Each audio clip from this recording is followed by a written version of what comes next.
I think my journey with WeThinkCode begins maybe before I even meet WeThinkCode as an organization. So I'm a young woman who comes from pretty humble beginnings.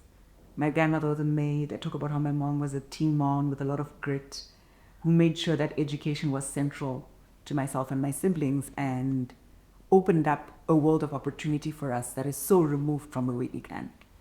And so my career started in accounting. I switched over into tech, ran a couple of tech consultancies when I was approached by a headhunter representing WeThinkCode that was looking for a CEO that would take this startup, this education startup focused on democratizing access to tech education. They wanted someone with a business background, who understood technology, who had a passion for impact. And to me, and I was invited to join. And I think I saw what they were trying to achieve as a mirror image of what education had done for my life. And it was like, well, I want to be part of this ride. So elaborating a little bit on that, so what is the vision that drew you to WeThinkCode? This idea that while talent is everywhere, access is limited. And because access is limited, people are shut out. And I mean, we all know the stats in South Africa, the concerns around youth unemployment. And the vision of WeThinkCode is the sense that if we can make access to world-class tech education, the kind of education that makes you ready to join the workforce, to start your own business, if you can have access to that, and the individual has the drive when they have that opportunity, then suddenly young people that are despondent because they're trapped, they're not getting an opportunity to succeed, we can unlock their potential, and then we step out of the way as they drive the economy, as they innovate, as they create, as they realize their full potential. That was the vision. And when you look at that, it's a complex vision. It's a complex vision technically in terms of, so how do you find people from different walks of life with different education backgrounds, train them in skills to a level where the market is going to seek out those individuals, and they don't pay school fees, and somehow you must pre-fund for it. So it's a complex financial model, it's a complex education model, it's a complex tech model. Yeah. And so that inspires me as a person who loves strategy and who loves to solve problems. But it's such a morally sound objective, which definitely resonates with my own moral framework around no child left behind. Everybody should have a shot, and it's a world in which everybody has opportunity is a world that's better for all of us. It's better financially, it's better socially, it's safer, it's likely more exciting. So that's what attracted me to it. Okay. And what were some of the challenges that you think WeThinkCode faced in the early stages? So I joined when the academy had been operating maybe for just over 2 years. And the vision, as I describe it, is this idea of democratizing access, right? Which is a bold, hairy, audacious goal, and building up Africa's next generation of top tech talent. When you step down from that into the specifics, I think at the time that I joined, that vision now needed to be realized in specific terms. So when we say access, who do we want to have access? When we talk about inclusion, who is excluded and why? So who are we trying to recruit? How do we go about recruiting them? And how do we train them? And so the challenges were around the demographic makeup of the student body, for example, was 13% women. And yet the world is 52% women, in South Africa at least. It was 60% Black, and yet our country is over 80% Black, right? And socioeconomically, we were preoccupied with access, and one of the biggest barriers of access to quality education in South Africa is funding. And when we looked at our campus, only about 40 to 50% of our students were really coming from low-income backgrounds. And so I'd say that was the biggest challenge, is how do we shift everything about how we operate so that it recruits inclusively? We want our campus to be a microcosm of the world outside. So we want more women, we want more Black students, we want more students coming from communities and households that don't usually get that opportunity to get a quality education. So you've got young people that are working hard in jobs that they feel are a dead end, or they're in precarious work where the sustainability of that job, where you can sit and look 10 years from now, I'll be there. They don't have that opportunity where they're sitting. We wanted more of those people in the building. But when you make that decision of who you're recruiting, now it means your curriculum and how you train needs to meet that person where they're likely to be. And at the time, we were using a proprietary training management system and curriculum, and it wasn't fit for purpose. It wasn't fit for that demographic of South Africans. So a lot of our students, the majority of our students, had never programmed before. Some of them are not even that comfortable with a computer. So they've got the cognitive skill, they've got the drive, they've got the grit, but they haven't had the exposure and the opportunity. And so our curriculum needs to meet them where they are, which is they've got all these capabilities. We've got to bridge that gap of get comfortable with the computer, feel safe with it, learn to program, learn to work with the machine. Think of yourself as a creator, not a consumer of tech. And so the first big thing, I think, when I joined was to, one, change the curriculum, two, change the language and the methods around how we recruit so that they could find the talent, those gems that were locked out. And when we found those gems, we honored the promise by giving them a curriculum that was supportive of a learning journey that would be transformative. And yeah, it took a few years, but by 2021, 2022, we were 50% women. We were 90% Black across the different subcategories of how we define Black in South Africa. And we were 60% extreme low income, so households under 75,000 rands per annum, collectively living on that.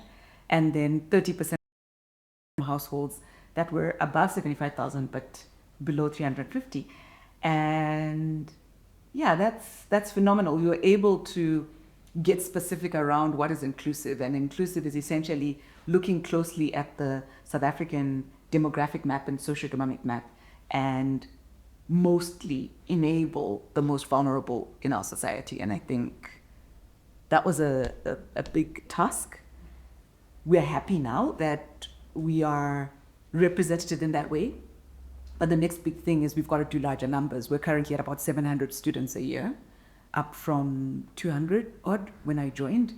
And yeah, we want to be in the thousands. South Africa's producing 8,000 software engineers a year through the university system. We want to build a model that's producing about 10,000 a year. And then we want to go past the South African borders and head north. And I think that's the next phase of the journey. But the challenges that we've overcome in the first phase of the journey have built the machinery that now knows how to replicate it at scale. Yeah. Oh, that's amazing. I think you've done such an amazing job to really keep WeThinkCode's vision just going and also expanding in so many ways. So I think it mirrors a lot of the passions and values and visions that you have for yourself as well. Yeah.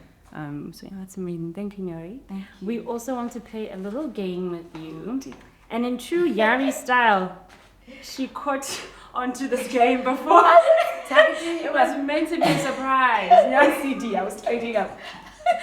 Okay, so we're gonna go down a trip down memory lane. Okay.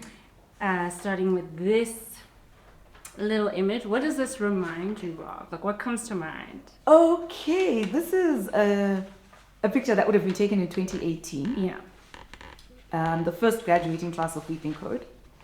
I would have joined a few months after this picture was taken in 2019. And this picture represents it evokes two emotions in me that are contradicting. Okay. The one was the excitement that this idea that had been WeThinkCode when it was founded in 2015, and enrolled its first class in 2016, actually graduated the first 97 people. So the model actually worked. Right. The other is when you look closely at this picture, I think there are like 6 or 7 young women in it. And when you look at this picture, there are not a lot of Black faces in it. And it was the sense that we've now got a kernel, a proof point. The work now to make the impact element, gender inclusion, racial inclusion, socioeconomic inclusion, begins here. And so, yeah, this picture in many ways represents the baton I was handed, to say, we've taken it from zero to where it's a real thing with opportunity and potential. And I was handed a pair of very important car keys to drive this mission to be a closer representation of our aspiration. And so, yeah, it was both a sense of hope and an awareness of the difficult work ahead. You did both. Usain Bolt did this thing and Lewis Hamilton this thing. You ran with the. Thank you. And here's another one. Oh, okay. Ah, man. This was taken at the temporary location we rented in Durban. Oh. When we were recruiting our first cohort in Durban. Mm-hmm. And the space where we were ultimately going to occupy wasn't ready yet, so we needed temporary digs. We were robbed twice. Oh my gosh. In this venue. I think we lost like 35 computers or something before moving to the University of KZN to do our selection boot camps there instead. I'm standing there with Rue. She was the first person I hired. So at the time when I hired Rue, she was coming from a predominantly impact background and stepped in as the first head of the Cape Town campus. And she was now overseeing the launch of Durban. And yeah, exciting times. It was very challenging. It was the first time we were, in my tenure, that we were in a new jurisdiction, having to build up the brand, having to bring the people in, and learning how being an existing business gives you some things when you enter a new territory, but how when you're working in South Africa, being in Joburg versus in Cape Town versus KZN is like Totally different. They are not the same city. Yeah. And yeah, now that we've got TVET campuses across the country, this is the first step to like geographic expansion across the country. We learned a lot. We have scars. But I'm very, very, very proud of it. Very proud of that moment when we went to Durban. The opening of the Durban campus was delayed by COVID. And you can actually see us with masks in there. And COVID was a difficult time. It was a difficult time for our students. It was a difficult time for us as a business in terms of funding, working remotely when you're a peer learning academy that thrives on that youth energy was challenging. And we were just starting to come out of it and allowed to sit together again. And you can still see we're wearing masks, but yeah. So that's Durban. And that's amazing that it didn't like break you. If anything, like you're on a new chapter here, expanding. Yeah. That's a one last one.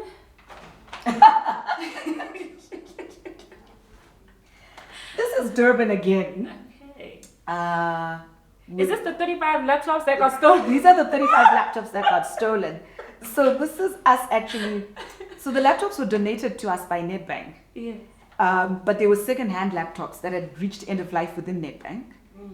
We were essentially, Lee on the left is cleaning the computers because some of them were quite dirty. Okay. We were then finding out the state of each laptop as we opened it. Oh my word. And some of them didn't have batteries at all, or some of them had broken keys. And so we're stripping parts from some, rebuilding others, and then with the rebuilt ones, Lwazi sitting in the corner, then loading, like wiping the previous, wiping the computers and loading a new operating system on this so that we would actually use them. Yeah, so that's me sitting cross-legged on the floor, actually it's stuck in. And then a few weeks later, most of these laptops were no longer there. My God. So, Yeah. but I think one of the things as well when I look at this picture is the emotionally books for me, because both Lee and Lwazi are alumni of WeThinkCode. Yes. And WeThinkCode is this beautiful place that builds the people that build the business, right? And so over 60% of the WeThinkCode staff are alumni. So they are people whose potential has been unlocked by this opportunity that then come in and bring what they appreciate and what frustrated them about WeThinkCode to making WeThinkCode better. And one of the big challenges the collection of things we're trying to do is quite audacious, right? So we're looking for young people that are smart, that are talented, that are driven, but due to structural economic barriers are locked out of the opportunity to get quality education. So we're offering that education tuition free, and we're a nonprofit, so we're running around fundraising so that we have the financial capacity to train. One of the realities that comes with that is we don't have the same deep pockets to, recruit the best in market that have proven track records of execution. And so instead, we have to identify people when they're very early on their journey, and we essentially back potential. So it's obvious that we back potential in our students, but I think maybe what people don't realize is we back potential in our staff. And if we're going to build the best, most competent software engineers, we need the best, most competent staff. And if you can't afford to outbid everyone outside for the ones with a proven record, you've got to back the people that show the potential. And so WeThinkCode is a space that I think part of what makes us successful is the fact that the staff body is a reflection of the student body. Like in our bodies, we intrinsically understand why this place is important. And we intrinsically have, we've got an understanding of what it's like to have potential and look out and not see opportunity and be locked out. And we know what it's like when then you get that opportunity and you grab it with both hands and you run, which is what our students do. And so there's this kind of meeting of minds, of energy, of audacity between our students and our staff. And I think I'm very proud. I'm very proud of the team that is WeThinkCode. I think as a leader, you're only as good as the team you lead. And if you're trying to build something that is sustainable, it is only as sustainable as its ability to survive different seasons. And that's about the people on the ground. And we've been able to build a young team. There's so many young women, young Black women in WeThinkCode. When I started my career in technology, it's like first only, and now I walk in the room and they queues at the bathroom because there's too many ladies here. And I think I'm so proud of that. But not just that we appear a particular way, that we're able to demonstrate a certain competence, that we're not what you expect a tech startup to look like. You don't expect it to be a lot of women. You don't expect it to be a lot of young Black people who, until 3 years ago, didn't really know how to use a computer very well, much less use it to build and innovate. That's what the WeThinkCode staff team looks like. It's like these people that shouldn't be doing it. And so I think that gives us the moral high ground to be able to say our students, who people think aren't the place where, they don't come from the places where we're accustomed to tech icons coming from. And I think our staff have the moral basis to say, well, absolutely, they should come from there. And, your perception, not our potential, is what's wrong. And so, sitting there with 2 alumni on the floor, wiping all second-hand computers and bringing them to a standard that can unlock the dreams of someone else, that's kind of cool. Actually makes me a bit emotional. I think it's quite cool. And what would you say that you're most proud of? I know there are a lot of things that you did kind of that alluded to that, but what would you, if you had to pick one, what would be? We do what we say and we say what we do. So we're out in the streets saying we're an inclusive academy that recruits talent in places where people are being left behind, and that we equip them with world-class skills, and that we pathway them to employment. And that's exactly what we do. We do what we say we do. And I think that's what I'm proud of, because it's easy to have good intentions. It's easy to see problems in a society. It's not always easy to realize the dream of being a tuition-free academy, training people, many of whose CVs don't look like the CV that should get in. Most of the certificates of our students wouldn't have gotten into a computer science program in university. That's at the entry point. But by the time they leave, and now more and more I meet executives that tell me, I'm working with your students, they're phenomenal. And so that's what I'm proud of. I'm proud that when I stand up on a stage, when I sit in an interview and I say, this is what WeThinkCode is about, time after time, we're subjected to due diligence, investigation, interrogation, and people find out that we are what we say. In a year where we train 200, we come out and we say we train 200. We don't make up many thousands or millions number that we can't back up. And I'm so proud of that. I'm so proud that as a culture, we have a crazy dream, and then we back up and we do the work, and then we realize it, and then we don't rest on our laurels. We then look up and be like, how do we get to be all over the country? How do we get more people? How do we build blockchain specialists and cloud computing specialists? And like keep going and keep going. So we are who we say we are. And I think that's worth something. You can take us at our word. And I think the world of philanthropic funders and foundations globally, corporate organizations within South Africa, individuals that give small donations have actually stepped up to lock arms with us, because I think people are looking for more of that authenticity, more of that taking on difficult problems, seeing it through, and then keep going. It's not easy, but yeah, I'm so proud. I'm so proud that we are who we say we are, because who we say we are, I think, is a phenomenal and necessary thing. All right, so tell us about your chapter, your next chapter for yourself and for WeThinkCode.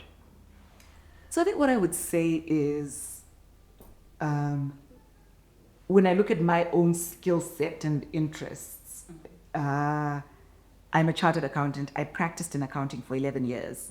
And one of the things that gave me within the WeThinkCode space was this understanding of how to build an operation, how to build a business that has systems that run from the recruiting to the training to the work placement to the partnerships layer that fundraises and secures relationships that help us go forward. And a lot of that is operational. It's grunt work. It's not the sexy, chat on TV. And 11 years of going into different businesses and auditing them and assessing them and looking at their controls and looking at their operations and having an insight into which businesses do well was critical to shape-shifting WeThinkCode to where it is now in terms of that growth. I think our student intake has more than tripled during my tenure. Our staff team has grown from I think on my first day, there were 8 people. 3 of them had already resigned.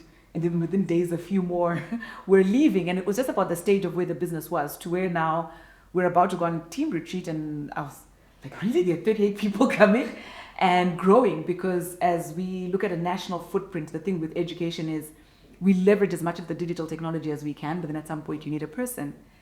But operationally, there was a lot of work I was bringing to the table in the actual building the machinery, managing the money, setting up the governance so that we can look people in the eye who gave us money and, account for what we did with it.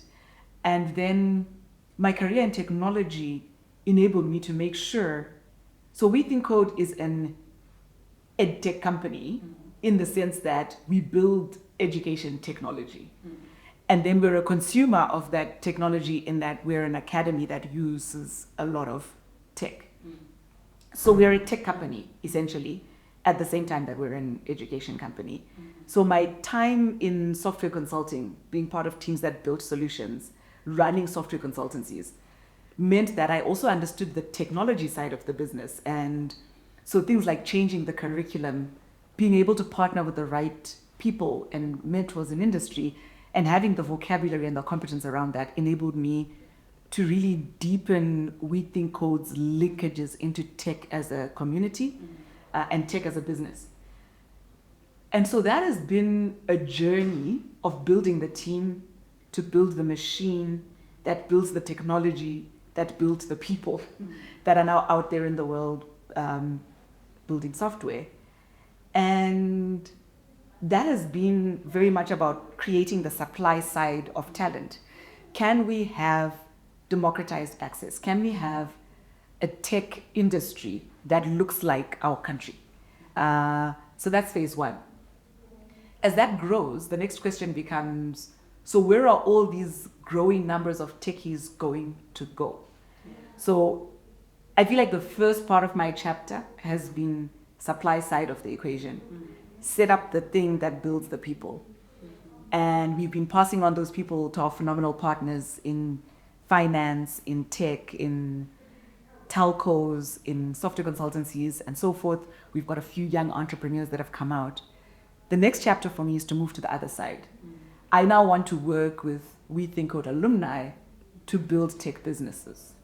And I'm moving into a venture studio that is co-founding businesses with our alumni so that over time we can be one of the biggest recruiters of WeThinkCode graduates, and we can be one of the biggest funders of the WeThinkCode training program. And that excites me because in as much as WeThinkCode recruits its own talent, which is I think a testament to the fact that we trust what we're building, and we demonstrate that by living off of it. And so now the next question is like, it takes a while to get a curriculum right to make sure the quality of the graduates that are coming out is consistent and scalable, etc. Now that we've got that in place, there's still a lot of growth there. Tech changes so fast. So what was now curriculum in 2020 has transformed rapidly over the last 5 years. And you can see with what's happening with Gen AI, with cybersecurity, with blockchain, the academy needs to continue to evolve to stay relevant. And it's now partnering more with public sector and TVET colleges, which is, I am a public school educated kiddie from nursery school up to university. Everything was public school. And so I'm a big believer in that, and we're starting to partner with them as that scale partner. But once we scale, I'm switching over to the other side. There's a very competent and capable team that will be led by a phenomenal woman who's coming in to take the baton from me, because I think I've run my race in this particular role. So I'll sit as the chair of the WeThinkCode Academy's board. But now I'm building businesses with WeThinkCode alum. And it's exciting because the backgrounds of our students, interestingly, that commitment to inclusion at recruitment means WeThinkCode has like graduates that are pilots, that are farmers, bakers, worked in retail, waiters in restaurants, the full Monty. And essentially, the power of technology isn't just in that it's technology, it's in how it enables businesses to be efficient, to be nimble. And so now you have these people that come from these diverse walks of life that we know for sure are incredibly well trained in technology, and that by virtue of them making it through the WeThinkCode training have demonstrated a level of grit because the course is hard. And so if ever there was a building facility to shape what would be an amazing co-founder in an entrepreneurial venture, I think this is fertile ground. And so you're going to see more of me as a supporter of entrepreneurs, and primarily the entrepreneurs that are coming out of WeThinkCode. Because in the same way that we talk of lockout in becoming a techie because of socioeconomic background, when you get to the entrepreneurial side, you'll see similar themes start to show up. When you come from a particular financial background, you are likely to not have the social networks that are needed to grow a business, right? So you weren't just sitting with your dad who's a CEO at dinner every night, with your mom who's an amazing executive every night. So you didn't access certain things passively. You have to step up and, try a little harder. And I'm not in any way diminishing the entrepreneurs that might come from a middle class background. And there are a lot of people that have defied odds to be successful. The issue is just that they're a minority. And how do we, again, build a machine that normalizes talent coming from places where they don't have a social network that gives them access to capital. They don't have a social network that gives them access to markets. They don't have a vocabulary that necessarily gives their businesses traction quickly. how do we become a platform that enables that? And over time, the WeThinkCode alumni network is going to be the single most valuable thing about WeThinkCode, right? If you get to a point where the alumni that went and got employed somewhere else, when they hire, they come here. And then now when they procure services, they go to WeThinkCode owned businesses. So you're an SME and you now need software solutions built for you. Wouldn't it be exciting if that SME that can't necessarily afford the bigger consulting houses can access an AI native consulting house that's set up by young WeThinkCode students? You know, there are problems in this country around challenges in early childhood education with literacy, young people reading for meaning. Wouldn't it be exciting if a team of WeThinkCode alumni that comes from those communities built a tech solution with AI that means the shortage of teachers is overcome by the introduction of technology to make literacy accessible to all, and that we do that through a viable commercial venture started by WeThinkCode students. And so my next chapter is about that. It's about we've walked the first part of the journey together and acquired the skill of technology and added that skill of technology to a life of learning in very different contexts. It's not just in classrooms that people learn. Now that you've got the skill, how do we walk the next strip of road together? And if WeThinkCode is about driving the shift of young Africans from consuming tech to building tech, then WeThinkCode Ventures is about driving the work of young techies to not just think of building tech, but building businesses that use tech. And so that's my next chapter. And I'm a WeThinkCode lifer, essentially. I always tell WeThinkCode students and WeThinkCode staff that I hope to be a granny at 90 in a rocker with no teeth left. Like, still contributing what my, frail body can contribute to WeThinkCode's progress. So this chapter for me is not about moving away from WeThinkCode.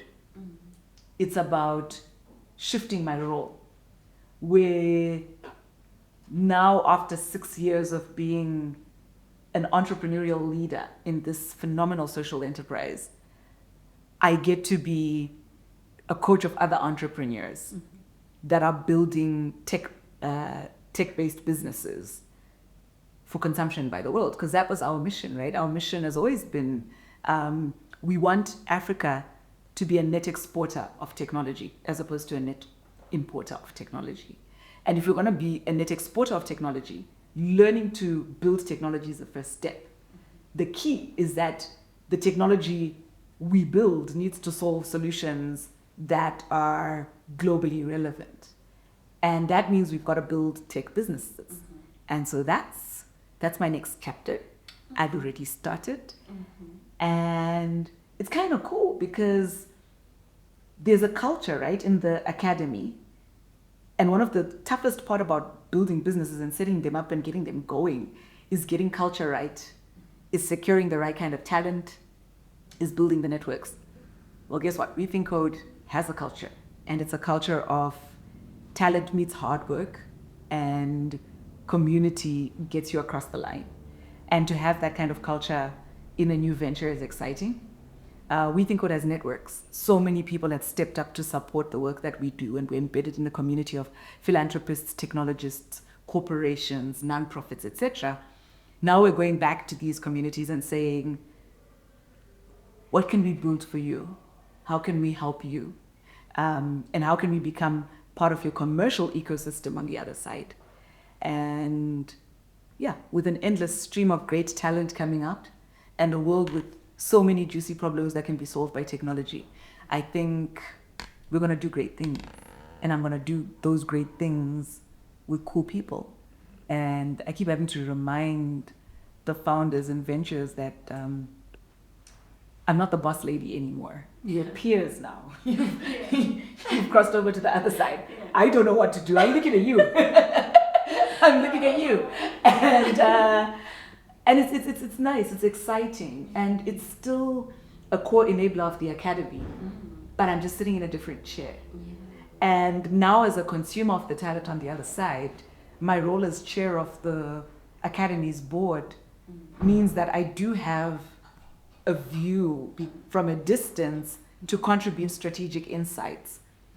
But also, like, one of the most necessary things in life in general is succession. And if you say you're passionate about young people and you're passionate about young people doing well and you believe young people can do this, that, and the other, how you prove it is you hand over the reins. You can't 40 years be like, I'm here to empower the youth, and yet we don't see the youth taking over. You're just like holding on. And so for me, it's another part in that element of integrity, of being who we say we are. And we are an organization that believes that we haven't begun to scratch the surface of South Africa's economy being driven by its youth's competence, potential, drive, creativity. We haven't begun. There are a lot of examples of it here and there. We need to normalize that. And so as we think code, to be both about giving people the core skill and then about helping people with a core skill take it to the next level by building businesses, feels more like continuation than a break. And, you know, decisions like this are always personally difficult. And so, I mean, I don't think I would have done as much as I did and achieve as much as we've achieved if I wasn't locked in and passionate. So there's an inevitable identity crisis that comes from waking up and being like, so who am I now? But I think the best way to get past those kinds of moments is get over yourself and get busy being useful somewhere else. And I think I'm already busy being useful somewhere else and quickly forgetting about who I was, because now I'm preoccupied with who I'm becoming.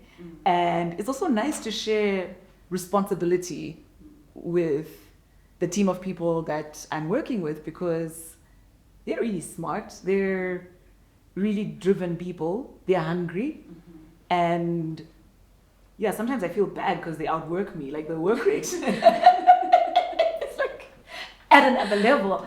But I also feel like I'm past the years of my life where sustaining a certain level of energy output was possible. They're there. But I am at a stage in my life where there's so many dots on the map of what my life has been that I tend to see pictures where others are still seeing chaos. And the combination of that, you know, call it my gray hair wisdom and the power of youth. I sometimes feel like young people are just braver, like they're crazier. And so there are times when I'm like, I don't know, I should do this. And now one of my co-founders is like, no, we're doing it. And it's like, okay. And then the next day they like have built a thing. And I'm like, wow, we can do this. And so I think that's what I'm excited about. I'm excited about being now the peer-to-peer network with some raw potential. And so I hope the goodwill that we've built as an academy comes with us into those ventures. And I hope we can start to shape a blueprint that finds entrepreneurs in places where no one was looking, that recognizes skills that weren't learned in classrooms, but in the school of hard knocks. Hardship in childhood shapes people in different ways. And when you look at the struggles that some of our alum have had to overcome, literally that is the story of what it takes to be crazy enough to be an entrepreneur and persistent enough to succeed at it. And so for the second time around, we're rewriting what should be on a CV. So the tech school CV said we wanted 75% math, 75% physics, and at least 7, 8 A's or whatever else is on that. And we said, nah, sometimes, but not always. And we've been able to prove that that's true. The entrepreneur CV says, you know, you need to have a great idea, and then you need to have co-founders that have complementary skills, and then you need to access capital and access markets. And then as I go down that, there's a CV that says who can do all of those things at the same time. Yeah. So now we're rewriting that CV and saying entrepreneurs are any young African who is encouraged to respect their ideas, supported when they dare to shape and say, this is what my idea is, and grind to make that idea a commercial enterprise. That to me is the fabric of an entrepreneur. And if WeThinkCode's corridors is not full of them, then I don't know where they are. So, yeah, That's the next one. that's the next chapter. Very long answer, I'm sorry. But I love the fullness of that response, because it sounds like a WeThinkCode 2.0. Yeah. You know, it really does. And it feels like not a goodbye, but a full circle moment. Yes. Bravo. Yes. It'll stress you from the other side. Oh, my goodness. Give us no engineers. They need to know blockchain. What are you doing with machine learning? And so, yeah, I do think it's a relevant field to be able to contribute strategically into the academy. And I kid you not, I'm convinced that in the next 5 to 10 years, WeThinkCode alum, through dividend payments, through recruitment fees, through donations, will be the number one funders of this academy. And that's sustainability, because it means for everybody who walks out our doors with a certification that comes from WeThinkCode, we have yet another part of what will find, what will build, what will transform, what will grow WeThinkCode. And that is like a virtual loop where the better the academy does, the better supported its graduates are. The better its graduates do, the better the academy does. And then it just goes and just goes and it just goes. So for me, goodbye. This is hello, let's get bigger. And so I'm equal parts excited and scared. Yeah. And I think that's always a good combination to know you're still alive and you're still trying at least to add value. And on that note, are there any messages that you would like to share with the team, the students, and the partners that support you? I think there's two. The one is gratitude. This journey has been so rewarding. There's maybe the obvious visible ways in which my visibility or my stature or my position has grown.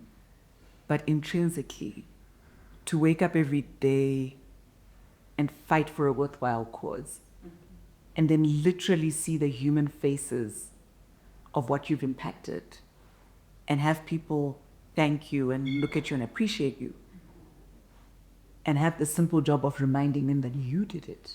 You know, I helped, I assisted, I opened at the door, but you stepped in there and blew out the lights. There's such richness to the privilege that has been serving this organization, and the deepest gratitude to the trust, the hard work, the openness, the generosity of spirit that is the WeThinkCode team. I'm a demanding lady. I push hard, and the team has just leveled up and then pushed me back. And I think there's gratitude to everyone who's ever given a penny, hired a student, spoken our name in a room. It's gratitude. It takes a village to build an African child. And WeThinkCode and the circles of community around it are the ultimate virtual village. And I'm just so grateful to have had the privilege to sit in this chair for this long. And then the next one is just to remind everyone, I think it's the Navy SEALs that have a saying that in difficult times, you don't rise to the level of your aspiration, you sink to the level of your training. And so the successes and the failures in your life are about your training. And this team has trained for this moment and beyond. And it's easy when someone is as visible as I am, as outspoken as I am, to associate that success with the low hero. I believe I've done well. I am proud of the work I've done. But I will be the first person to tell you that I did not do it alone. And that the people that I've been doing it with are more than ready and more than able. And they should rise to the spotlight that they're stepping into. They shouldn't be fearful. They shouldn't look over their shoulders for me, because the road is ahead. And their training has prepared them for it. And the day they sink to the level of their training, that level is like a summit. And so, thank you. And luck is when preparation meets opportunity, and the team is prepared, and the opportunity is there. So luck is guaranteed. I need not wish it to her. Skatsik. Thank you so much. I'm trying to remember that this is not a goodbye. You will still be sick. You were so annoyed with me. You'd be like, can you cancel her biometric access? And then Naruto just hack into the system and reconnect. And let you in. And let me in. Thank you so much. You're most welcome. Thank you, Kanye.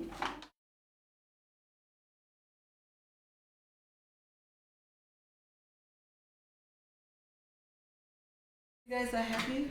Yes, ma'am. I hope you have enough It's useful alright. stuff.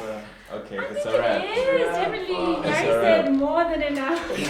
Or even